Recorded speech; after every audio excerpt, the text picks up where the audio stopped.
কনসার্টে উচ্ছ্বসিত দর্শকরা শিল্পীর সাথে একাত্ম হলে জ্বলে ওঠে আলোকোচ্ছ্বাস, যাকে কেউ বলেন সি অব লাইটস, আবার কেউ বলেন ওয়েব অব লাইটস। বাংলাদেশের নানা প্রান্তে এই আলোর সমুদ্র বা আলোক তরঙ্গ যে শিল্পীকে ঘিরে, তিনি জামায়াতে ইসলামীর আমির ডাক্তার শফিকুর রহমান। আলোকোচ্ছ্বাসে দর্শক শ্রোতাদের মধ্যে তিনি ভবিষ্যৎ বাংলাদেশের বীজ বুনে দিচ্ছেন। আমি জামায়াতে ইসলামের চুপের দায়িত্বশীল, কিন্তু আমি জামায়াতে ইসলামের বিজয় চাই না। আমি এদেশে 18 কোটি মানুষের বিজয় চাই।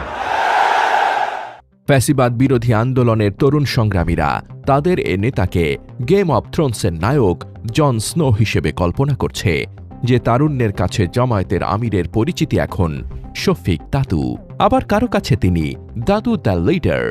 তাদের মতে এবারের নির্বাচনে প্রতিদ্বন্দ্বী বাংলাদেশ বনাম ভারত, আর বাংলাদেশের নেতৃত্ব দিচ্ছেন শফিক দাদু।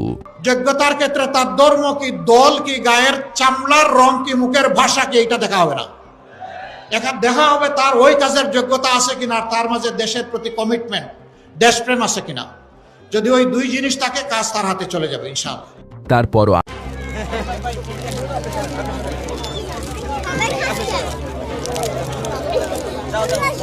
আরো দাও, হ্যাঁ দিব, আরো দেখা হবে ইনশাআল্লাহ, আরো দেখা হবে ইনশাআল্লাহ। বাইপাস হয়েছে, শরীর তখনও পুরো ধকল কাটিয়ে ওঠেনি। বাসার নিচে আসরের নামাজ পড়লেন, বের হয়েই সহকারীকে কি যেন ইশারা করলেন। গাড়ি থেকে নিয়ে আসা হলো একটি প্যাকেট। খানিক পর দেখা গেল ভিন্ন এক দৃশ্য। একদল শিশু ঘিরে ধরেছে তাকে। পরম মমতায় তিনি তাদের হাতে তুলে দিচ্ছেন চকলেট। এর মধ্যে এক শিশু দাবি করলো বাড়তি চকলেটের, বলল বাসায় বড় বোনের জন্য নিয়ে যাবে। এই দৃশ্য কাকে ঘিরে নিশ্চয়ই এরই মধ্যে অনুমান করে ফেলেছেন। তিনি ডাক্তার শফিকুর রহমান, জামায়াতের ইতিহাসে এক ব্যতিক্রমী আমির।